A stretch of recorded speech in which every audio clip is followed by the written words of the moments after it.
Hello everyone, welcome back to Pankaj English. तो आज के वीडियो में हम लोग करने वाले हैं रूल नंबर 16।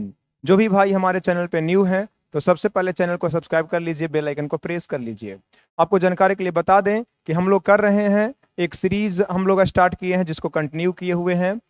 एक हम लोग सीरीज स्टार्ट किए हैं जिसमें हम लोग कर रहे हैं 100 most important rules of English grammar. English grammar का 100 मोस्ट इंपोर्टेंट रूल्स, जिसमें अब तक मैं पढ़ा दिया हूं रूल नंबर 1 से लेकर रूल नंबर 15 तक। और आज के वीडियो में मैं पढ़ाने जा रहा हूं रूल नंबर 16। देखिएगा, किसी भी रूल को मैं इस तरीका से पढ़ा रहा हूं कि अगर आप पहले कभी कहीं किसी के पास किसी बुक से नहीं भी पढ़े हैं तो एक सिंगल वीडियो, एक सिंगल रूल आपके कॉन्सेप्ट को बेहतर कर देगा। आपको ऐसा रियलाइज नहीं होने देंगे कि मैं पहले कहीं इंग्लिश नहीं पढ़ा हूं जिस कारण से मुझे समझ में नहीं आ रहा है। जो भी रूल मैं पढ़ाऊंगा, बता रहा हूं कि जब मेरा वीडियो एंड करेगा, जब मैं सेशन को एंड करूंगा, जब मैं सेशन को समाप्त करूंगा तो आपको 100% समझा दूंगा। आई प्रॉमिस यू, ये भाई का दावा है आपसे। देखिएगा रूल नंबर 16, प्लीज वीडियो को शुरू से लेकर लास्ट तक देखिएगा, तभी रूल समझ में आएंगे। अन्यथा बीच में छोड़ दोगे तो चीजें नहीं समझ में आएगा। ठीक है, एक केवल स्लाइड को देखकर, एक केवल स्क्रीन पर जितने भी वर्ड्स देख रहे हैं इसको देखकर प्लीज वीडियो का स्किप नहीं करना, क्योंकि इससे बहुत अच्छे अच्छे क्वेश्चंस बनते हैं और जब तक क्वेश्चंस को आप प्रैक्टिस नहीं करते हैं तब तक रूल को जानने से कुछ होता नहीं है। देखिएगा, जैसे कि आप स्क्रीन पर देख रहे हैं, इससे पहले मैं रूल नंबर पढ़ाया हूं 14, इसके पहले 15 और आज पढ़ा रहे हैं क्या 16। ये तीनों वीडियो में कॉमन चीज पढ़ा रहा हूं नाउन से रिलेटेड, कि कुछ नाउन जो होते हैं देखने में सिंगुलर होते हैं, वर्ब प्लूरल लेते हैं। कुछ नाउन देखने में प्लूरल लगते हैं लेकिन वर्ब सिंगुलर लगते हैं। लेकिन यहाँ पे देखिएगा, बहुत इंपॉर्टेंट है भाई आज का सेशन। यहाँ पे देखो क्या लिखा हुआ है, फॉर्म भी प्लूरल है और मीनिंग भी क्या है, प्लूरल है। अर्थात दैट मीन्स बहुत सारे नाउन ऐसे हैं जो देखने में भी प्लूरल होते हैं और मीनिंग से भी क्या होते हैं, प्लूरल होते हैं। इसके अंत में हमेशा एस रहता है, इसके अंत में हमेशा क्या रहेगा, एस रहेगा। और इस एस को रिमूव नहीं किया जाएगा। इस एस को अगर आप रिमूव कर दीजिएगा तो कॉमन एरर का केस हो जाएगा। मैं क्या बोल रहा हूं, ध्यान से सुनिएगा। कुछ नाउन ऐसे हैं जो हमेशा प्लूरल फॉर्म में होते हैं, अपने अंत में एस लेकर आते हैं और अपने साथ हमेशा प्लूरल वर्ब लेते हैं। उसमें से ध्यान दीजिएगा, मैं 3 ग्रुप में इसको बांट दिया हूं, 3 कैटेगरी में बांट दिया हूं। पहला है नेम्स ऑफ टूल्स, याद करने में आसानी होगा। एक है names of dresses. Names of tools में हो जाएगा सीजर्स, जिसका मतलब कैंची होता है, टोंग्स हो जाएगा, बाइनोकुलर्स हो जाएगा और प्लायर्स मतलब सरसी हो जाएगा। टोंग्स मतलब चिमटा होता है। तो देखिएगा, अब कितने वर्ड्स को याद कीजिएगा, इतना सारा बोर्ड पे है, लेकिन मैं एक लॉजिक बता रहा हूं, आपको याद करने में इजी होगा।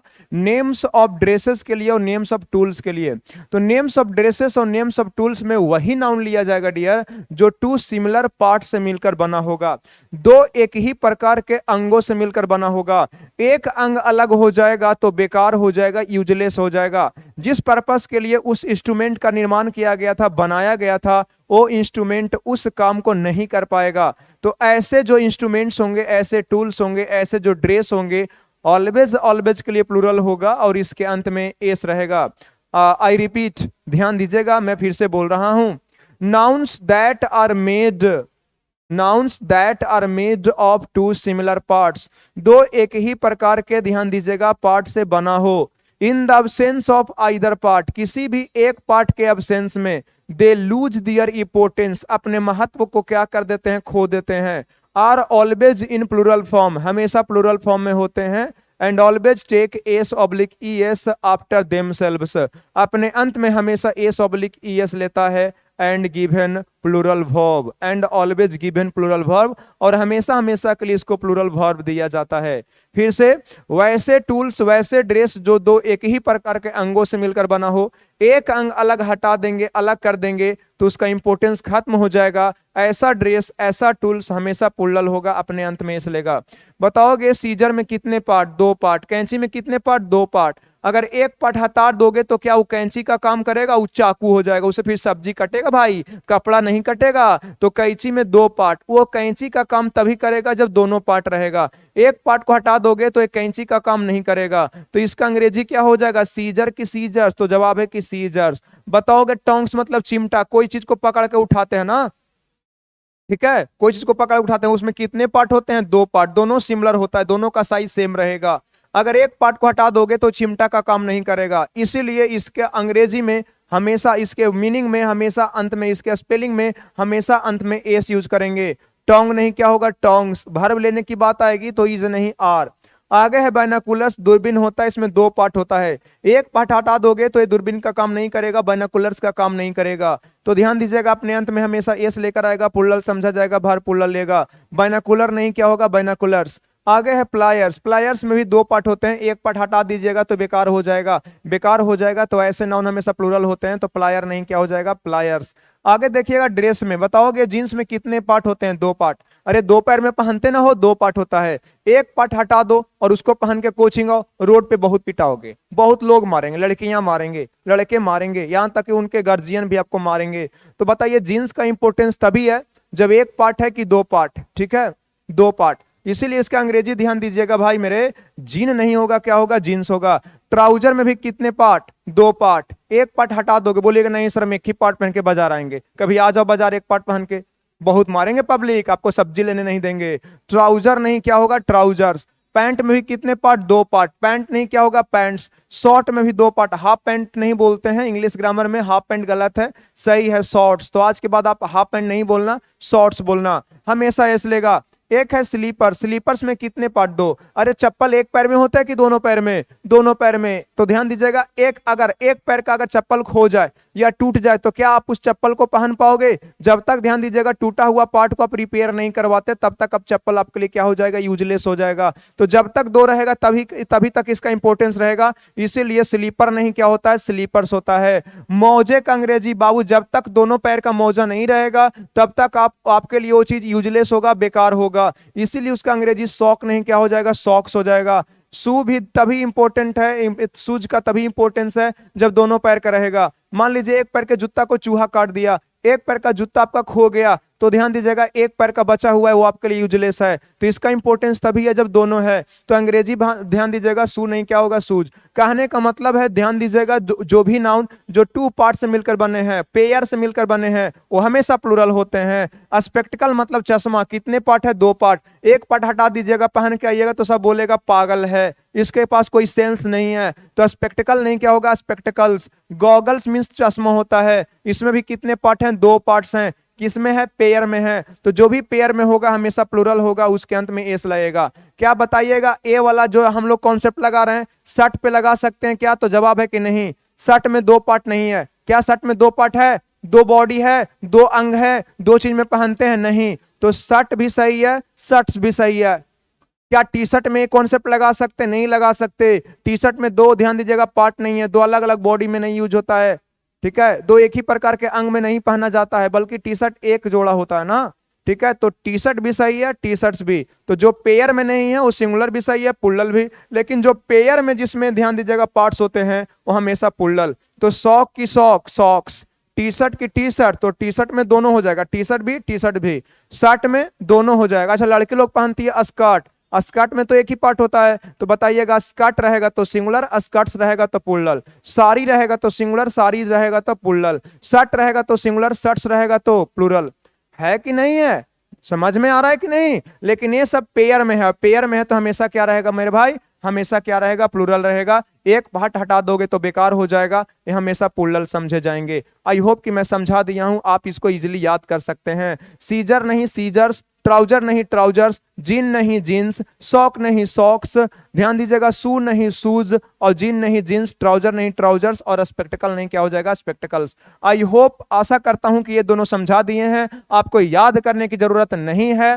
अच्छा, इसका एसएससी कभी कभी स्पेलिंग भी पूछता है, ध्यान देना। CISS, एक बार सीजीएल में इसका स्पेलिंग पूछ दिया। और ध्यान दीजिएगा, कुछ और भी वर्ड्स हैं जो हमेशा प्लुरल फॉर्म में होते हैं, इसको याद करने का कोई लॉजिक नहीं है, आपको बाबू याद करना ही पड़ेगा। आल्म्स मीन्स होता है दान, पैसा से रिलेटेड है, और जो भी वर्ड पैसा से रिलेटेड होता है वो हमेशा प्लुरल होता है, भर प्लुरल लेता है। जैसे कि आपका आर्म्स हो गया, जैसे कि आल्म्स हो गया, जैसे कि आपका अर्निंग्स हो गया, जैसे कि आपका क्या हो गया? एरियर्स हो गया, बकाया राशि, जैसे कि आपका क्या हो गया? सेविंग्स हो गया। पहले लोग सेविंग्स करते थे, ध्यान दीजिएगा, कुछ भी सोना चांदी के रूप में, लेकिन अब सेविंग्स रुपया होता है, और रुपया का सेंस देगा तो ध्यान दीजिएगा पीसीएन होगा, प्लुरल काउंटेबल नाउन। एरियर्स मतलब बकाया राशि, पैसा से रिलेटेड है, पुल्लल होगा। आल्म्स मतलब दान, ये भी पुल्लल होगा। अर्निंग्स मतलब आय, ये भी क्या होगा, पुल्लल होगा। अच्छा एक याद रखना, अमेंड्स, अमेंड्स मतलब होता है क्षतिपूर्ति, क्या होता है, क्षतिपूर्ति, ये भी पुल्लल होगा। अमेंडमेंट मतलब होता है संशोधन, अमेंडमेंट ध्यान दीजिएगा वो सिंगुलर काउंटेबल नाउन हो जाएगा, ठीक है। लेकिन अमेंडमेंट्स मतलब क्षतिपूर्ति, पुल्लल होगा। प्रोसीड्स मतलब होता है मुनाफा या लाभ, आप कोई बिजनेस करते हैं तो वस्तु के बेचने के बाद मुनाफा कमाते हैं ना, उसी को बोलते हैं प्रोसीड्स। याद रखना प्रोसीड नहीं, प्रोसीड एक वर्ब है, प्रोसीड एक वर्ब है जिसका मतलब होता है आगे बढ़ना, ठीक है। तो ये वर्ब नहीं बल्कि प्रोसीड्स नाउन है, मुनाफा। आगे है बिलोंगिंग्स, जो भी संपत्ति आपसे बिलोंग्स करता है उसको बोलते हैं बिलोंगिंग्स, हमेशा पुल्लल। कॉन्ग्रेचुलेशन नहीं यूज करना मेरे भाई, कॉन्ग्रेचुलेशन हमेशा एस लगाना, अगर एस हटा दोगे तो कॉमन एरर हो जाएगा। वेज नहीं, क्या हो जाएगा, वेजेज, वेजेज मतलब क्या होता है, मजदूरी। आउटस्कर्ट नहीं होगा, आउटस्कर्ट्स होगा मतलब बाहरी इलाका, बाहरी क्षेत्र। वैल्यूएबल नहीं, क्या हो जाएगा, वैल्यूएबल्स हो जाएगा, कीमती वस्तुएं। थैंक नहीं, क्या यूज करते हैं, थैंक्स। हाँ आप दो चीज यूज कर सकते हैं, अगर कोई आपको हेल्प किया है तो ऐसे सिचुएशन में या तो डायरेक्ट थैंक्स बोलिए, नहीं तो बोलिए थैंक यू। क्या बोला, थैंक यू या फिर क्या, थैंक्स। और आगे है टीडिंग्स, याद रखना न्यूज सिंगुलर है लेकिन टीडिंग्स क्या है, प्लूरल है, दोनों का मीनिंग सेम है। ट्रूप्स हमेशा प्लूरल होगा, और सेविंग्स। ये सारे वर्ड थोड़ा सा एक बार बढ़िया से देख लीजिएगा, कॉपी में लिख लीजिएगा, 2-3 बार बोलिएगा, आशा करते हैं कि आपको याद हो जाएगा। आप स्क्रीनशॉट कर लेना, बोर्ड पे जितना भी देख रहे हो हमेशा हमेशा के लिए प्लूरल होगा, अपने अंत में एस लेगा, कभी भी एस हटाया नहीं जाएगा, एस हटा दीजिएगा तो कॉमन एरर, पुल्लल रहेगा, भार पुल्लल लेगा, इज नहीं क्या लेगा, आर। आई होप कि आपको समझ में आ गया होगा। अब जब समझ में आ गया तो एक चीज और देखिए भाई, एक कॉन्सेप्ट और समझो वैसा।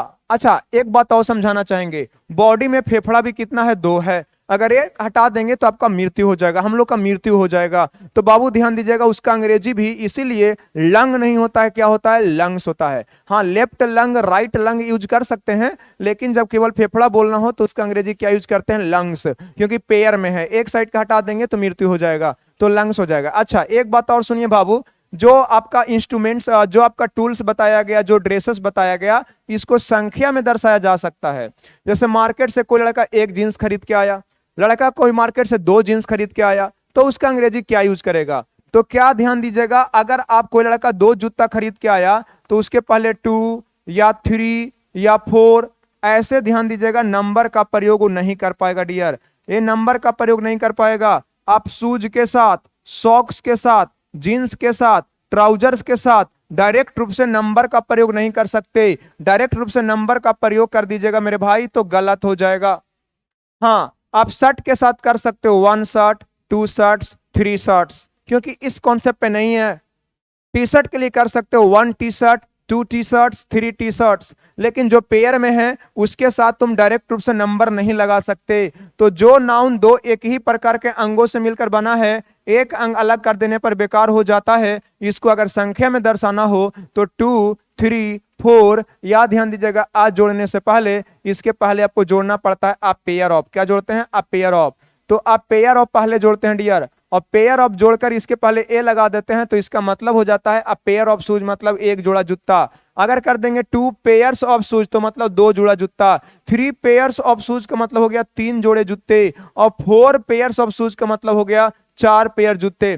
ध्यान दीजिएगा हम केवल बोलेंगे जूता कॉर्नर में रखा हुआ है तो बोलना पड़ेगा the shoes are kept in the corner, लेकिन बोलेंगे आज मैं मार्केट से एक जूता खरीद के आया तो एक पेयर खरीद के लाए होंगे, तो आई ब्राउट आ शूज नहीं, 1 शूज नहीं, अ पेयर ऑफ शूज होगा। लेकिन टी शर्ट में डायरेक्ट जोड़ दो, आई ब्राउट या I bought a T shirt today, बिल्कुल सही है। I bought a shirt today, I bought a sari today, I bought a chair today, सब सही है। लेकिन जो 2 एक ही प्रकार के अंग से मिलकर बने हैं उसके साथ नंबर नहीं जोड़ सकते। तो ध्यान से सुनना, मैंने एक जूता खरीदा, I bought a pair of shoes, मैं 2 जूता खरीदा, आई बाउट 2 पेयर्स ऑफ क्या हो जाएगा शूज, उन्होंने 3 जींस खरीदे, सी बाउट 3 पेयर्स ऑफ क्या हो जाएगा शूज। तो इसके साथ 1 2 डायरेक्ट नहीं जोड़ते डियर, तो इसको काउंटेबल बनाने के लिए इसके पहले आप पेयर ऑफ जोड़ देते हैं, इसका मतलब होता है एक जोड़ा, क्या होता है एक जोड़ा। और अब पेयर ऑफ जोड़ देंगे तो हम आपको बता चुके हैं भाई कि ऑफ के पहले ध्यान दीजिएगा, अगर इसके पहले ऑफ आ जाए तो पहले वाला फैसला करेगा। और आप पेयर सिंगुलर है और सिंगुलर है तो हर सिंगुलर यूज होगा, तो ध्यान दीजिएगा वर्ब कैसा सिंगुलर यूज करेंगे। लेकिन अगर पेयर ऑफ के पहले आ नहीं लिखकर, वन नहीं लिखकर, टू लिखते हैं, थ्री लिखते हैं, फोर लिखते हैं, तो फिर ध्यान दीजिएगा क्या होगा, पेयर्स होगा। और जब पेयर्स होगा तो वर्ब क्या यूज करेंगे, प्लूरल वर्ब यूज करेंगे। ठीक है, आई होप समझ में आ रहा होगा। एग्जांपल देखिए, यहां पे अगर कोई बच्चा बोलता है कि कैंची कहां है, ड्रॉवर में है, तो सबसे पहले तो कैंची में दो पार्ट से मिलकर बना है, हमेशा प्लूरल रहेगा, तो सीजर्स होगा। और सीजर्स होगा तो इज नहीं क्या होगा, आर। यहां पे नंबर मेंशन नहीं करा, नंबर मेंशन नहीं करा तो सीजर्स यूज करेंगे। यहां पे कहा एक कैंची कहां रखा हुआ है, एक कैंची को आज खरीदा गया, तो आप पेयर ऑफ तो सही था, लेकिन आप इसमें से एस कभी नहीं हटा सकते, हटा दीजिएगा तो कॉमन एरर। अब बताइएगा, एक कैंची बोला है तो आप पेयर का मतलब एक हो गया, सिंगुलर हो गया तो वर्ब सिंगुलर है। आगे कह रहा है कि आज दो कैंची को खरीदा गया, बताओगे टू पेयर की pairs, two pairs of scissors, scissors बाबू बिल्कुल सही है, लेकिन कितना खरीदा गया, दो कैंची खरीदा गया। और जब दो खरीदा गया तो पेयर्स के लिए बताओगे यहां पे वाज होगा कि वर, तो जवाब है क्या होगा, वर होगा। जवाब है क्या होगा, वर होगा। चलते हैं आगे अब क्वेश्चन में, अब जल्दी जल्दी आप बना दोगे, ध्यान से देखो। यहां पे देखिए कुछ एग्जाम्पल है, कह रहे हैं कि alms is given to the poors. पहले मुझे बताओ आल्म सही है कि गलत, गलत। आल्म नहीं क्या होगा, आल्म्स होगा, और आल्म्स होगा तो इज नहीं क्या होगा, आर होगा। एक गलती और है कि द प्लस एडजेक्टिव आता है तो पुअर में एस नहीं लगता है, आगे पढ़ाया जाएगा एक सिंगल कॉन्सेप्ट में, सिंगल रूल में पढ़ाया जाएगा कि द प्लस एडजेक्टिव में एस नहीं लगता। तो ध्यान दीजिएगा, ए सेंटेंस क्या था मेरे भाई, गलत था। दूसरा सेंटेंस क्या है, ए भी बिल्कुल गलत है। आल्म्स तो ठीक है कि ध्यान दीजिएगा एस लगता है, लेकिन पुल्लल है तो इज नहीं आर होता, ये भी गलत है। आर्म्स ध्यान दीजिएगा अभी पढ़ा चुके हैं कि पुल्लल है, क्या है, पुल्लल है, और पुल्लल है तो वर्ब क्या लेगा, पुल्लल लेगा, ए सही है। यहाँ पे भी ये भी गलती था कि पुअर में एस नहीं लगेगा, यहाँ पे द पुअर बिल्कुल सही है, तो ये वाला सेंटेंस आपका बिल्कुल सही है। The proceed is deposited in the क्या हो गया, बैंक। प्रोसीड को क्या किया गया है, बैंक में जमा किया जाता है। प्रोसीड मतलब तो आगे बढ़ना होता है, आगे बढ़ना, गो फॉरवर्ड। ये वर्ब है, क्या है, वर्ब है। नाउन बनाने के लिए इसमें एस लगाना पड़ता है, और जब एस लग जाता है तो मुनाफा होता है, और ये हमेशा प्लूरल होता है, और ये जब प्लूरल होगा तो वर्ब प्लूरल लेगा, तो इज नहीं क्या यूज करेंगे, आर यूज करेंगे। क्लियर है कि नहीं, क्लियर है कि नहीं। आगे देखो, the scissors that you ask for, जिसकी तुम ध्यान दीजिएगा जरूरत था, वो कहाँ रखा हुआ है, ड्रॉवर में रखा हुआ है। जिसको तुम ढूंढ रहे थे कहाँ है, ड्रॉवर में है। यहां से यहां तक देखो एक अपने आप में क्लाउज है, क्या है, क्लाउज है। रिलेटिव उन्होंने बताएंगे कि इसको कैसे काटते हैं। और सीजर्स के पहले कोई वर्ब नहीं आया, तो इसके लिए आगे भर आया होगा जो यहाँ है। बताओगे सीजर्स क्या है, प्लूरल है, दो एक ही प्रकार के अंगों से मिलकर बना है, तो सीजर्स प्लूरल है तो इज नहीं होगा, क्या होगा, आर होगा। आई होप कि मैं ये भी समझा पाया हूं। आगे चलोगे, अ pair of shoes, Babu shoes तो ठीक है कि प्लूरल होता है, शूज हमेशा प्लूरल होता है, लेकिन ऑफ आ गया, और ऑफ के पहले अ पेयर ऑफ आ गया, पेयर, और अ पेयर मतलब एक जोड़े, सिंगुलर हो गया, तो वर नहीं क्या हो गया, वाज हो गया। आगे है she has gifted me a shirt and क्या हो गया, ट्राउजर। हम बताएं कि शर्ट दो एक ही प्रकार के अंगों से नहीं मिलकर बना है, तो इसके साथ डायरेक्ट तुम नंबर का प्रयोग कर सकते हो, ए ऑब्लिक एन का प्रयोग कर सकते हो। लेकिन ध्यान दीजिएगा इस आ का प्रयोग आप ट्राउजर के लिए नहीं कर सकते, क्योंकि ट्राउजर दो एक ही प्रकार के अंगों से मिलकर बना है, और इसके साथ डायरेक्ट नंबर का प्रयोग नहीं होता, तो गलती थर्ड पार्ट में है। यहां यूज करना पड़ेगा आ पेयर ऑफ। क्या यूज करेंगे मेरे भाई, यहां पे यूज करना पड़ेगा आ पेयर ऑफ, यूज करना पड़ेगा। नहीं करोगे तो गलती हो जाएगा। अगर आप पेयर ऑफ यूज नहीं करते तो क्या हो जाता कि आप शर्ट के पहले भी ये लगा रहे हैं और ट्राउजर्स के पहले भी ये लगा रहे हैं, जो कि गलती हो जाता। हाँ, आप ऐसे बोल सकते थे, dear she has bought a shirt and T shirt, and क्या हो गया, टी शर्ट। ऐसे थोड़ा देर के लिए आप बोल सकते थे, क्योंकि शर्ट के पहले भी ए लगा सकते हैं और टी शर्ट के पहले भी ए लगा सकते हैं, आर्टिकल कॉमन ले लेंगे। लेकिन ऐसे सेंटेंस थोड़े ना था, शर्ट तो अपने साथ ले सकता है नंबर, लेकिन ट्राउजर्स नहीं ले सकता, तो यहां पे जोड़ना पड़ेगा आ पेयर ऑफ। देखिएगा, केवल रूल जानने से नहीं होता, एग्जाम में जो क्वेश्चंस आएंगे किस प्रकार से आएंगे, ये क्वेश्चन का प्रैक्टिस करना बहुत जरूरी है। आगे ध्यान दीजिएगा, ए सेंटेंस बताओ, scissor is kept in the on the table. पहले मुझे इतनी सी बात बताइए कि सीजर की सीजर्स, तो सीजर्स होगा, और सीजर्स होगा तो इज नहीं आर होगा।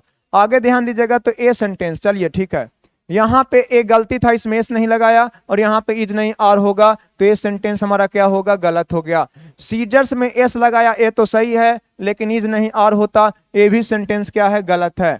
यहाँ पे देखोगे कैंची कहाँ है, टेबल पर रखा हुआ है, ए प्लूरल है, इसके अंत में एस लगाया है, सही है, इसके साथ पुल्लल भाव लगाया है, ये भी बिल्कुल सही है, तो इसमें कोई एरर नहीं है। आगे देखिएगा नेक्स्ट एग्जाम का question, the labour could not find his arrear of wages, कह रहा है कि लेबर जो है अपना मजदूरी का बकाया नहीं प्राप्त कर सका है। मैं बताया हूं, इसको ध्यान दीजिएगा, अंडरलाइन कर दिया है और कह रहा है कि इसको इंप्रूव कीजिए, जो अंडरलाइन किया गया है उसमें गलती है कि नहीं है, तो 3 ऑप्शन में से चुनिए। तो बाबू ध्यान दीजिएगा, वेजेज पुल्लल होता है, तो वेजेज पुल्लल तो दोनों में है, ए वाला तो आंसर होने से रहा, ए तो गलत हो गया। यहाँ पे वेजेज है लेकिन एरियर में एस नहीं लगा है, तो नो इंप्रूवमेंट भी गलत हो गया। यहाँ पे वेज में एस लगा है, एरियर में एस नहीं लगा हुआ है, तो भी गलत हो गया। यहाँ पे एरियर में भी उन्होंने एस लगाया और वेजेज में भी एस लगाया, दोनों में एस लगता है, तो सही आंसर कौन हो गया, फर्स्ट हो गया। एरियर गलत है, सही है एरियर्स, और वेज गलत है, सही क्या है, वेजेज। आगे बढ़ो। अब सारा क्वेश्चन करवा चुके हैं, इससे बाहर एग्जाम में क्वेश्चन आपको देखने को नहीं मिलेगा। आई होप कि वीडियो आपके लिए बहुत बहुत बहुत ज्यादा हेल्पफुल हुआ होगा और आपको इंटरेस्टिंग लगा होगा। इसमें बहुत सारे चीज आपको ऐसे सीखने को मिले होंगे जिसमें हमेशा आप कंफ्यूज करते थे, लेकिन मेरे द्वारा बताए गए रूल और कॉन्सेप्ट के माध्यम से आपको इसमें ध्यान दिए दिक्कत नहीं होगा। आपको आज पता चल गया होगा कि इसमें कौन से इंस्ट्रूमेंट लेना है, कौन नहीं लेना है, और कौन सा ड्रेस लेना है, कौन सा ड्रेस नहीं लेना है। तो वही ड्रेस लेना है जो दो एक ही प्रकार के अंग से मिलकर बना है, और जो दो एक ही प्रकार के अंग से नहीं मिलकर बना है वो ड्रेस को नहीं लेना है। ऐसे कुछ और भी नाउन्स होंगे जो मैं बोर्ड पर नहीं लिखा हूं, क्या ऐसे कुछ वर्ड्स हैं? अगर ऐसे कुछ वर्ड्स हैं तो कमेंट सेक्शन में वो वर्ड्स को जरूर लिखिएगा, मैं भी देखूंगा कि आप कुछ इसके अतिरिक्त वर्ड्स लिख पाते हैं कि नहीं। इसके अतिरिक्त भी बहुत सारे वर्ड्स हैं डियर, जैसे लड़कियां पहनती हैं कान में इयरिंग्स, इयरिंग्स भी होता है, तो इयरिंग्स लिख देगा। कुछ और भी चीज होते हैं जो कि आप यहाँ पे कमेंट सेक्शन में लिख कर मुझे भेज सकते हैं।